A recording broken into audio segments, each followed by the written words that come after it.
The state agency that protects Arizona's children, the Department of Child Safety, has been facing scrutiny for months.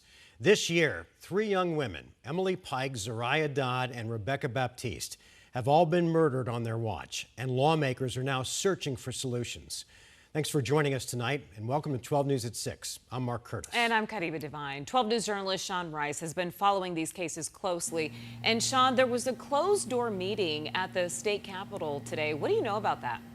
Yeah, Mark and Kariba, this was the first of what will likely be many oversight committee hearings that brings lawmakers, members of law enforcement, and members of 5 different tribal nations from across our state and many more people all together in hopes of finding solutions. And today I asked the senator leading the charge, do you need to fix this state agency? And is this agency allowing young girls to be victimized time and time again?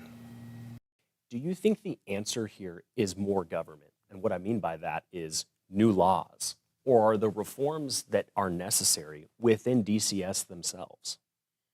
Today, one of the good things that came out of today's meeting was communication and collaboration between the tribes, DCS, and law enforcement. And we left this meeting with an agreement that the tribes that were there would share information about a tribal child with DCS when they go into a facility or a.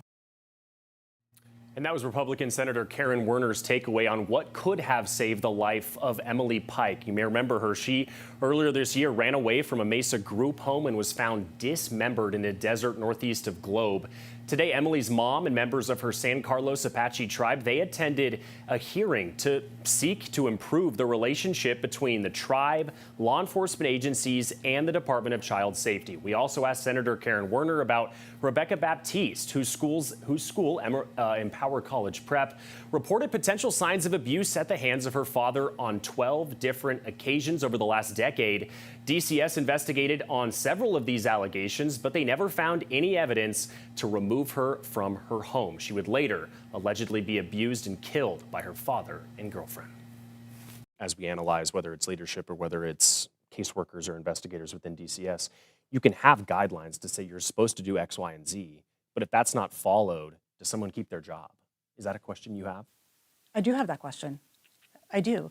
And when you look at the employees of DCS, only 15% of their organization have been there for more than 5 years. The average length of time for a caseworker is 2 years. And I don't know how, when you're a caseworker, it's a difficult, challenging job. And how do you get extremely good in 2 years?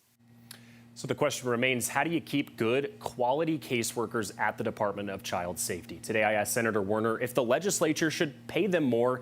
She said they should be offered better incentives to do this important work, like potentially more pay. She also told me she is confident in the job the DCS director, Catherine Patak, is doing to make future changes within the agency. We have asked Director Patak multiple times to sit down with us and tell us what those changes may look like.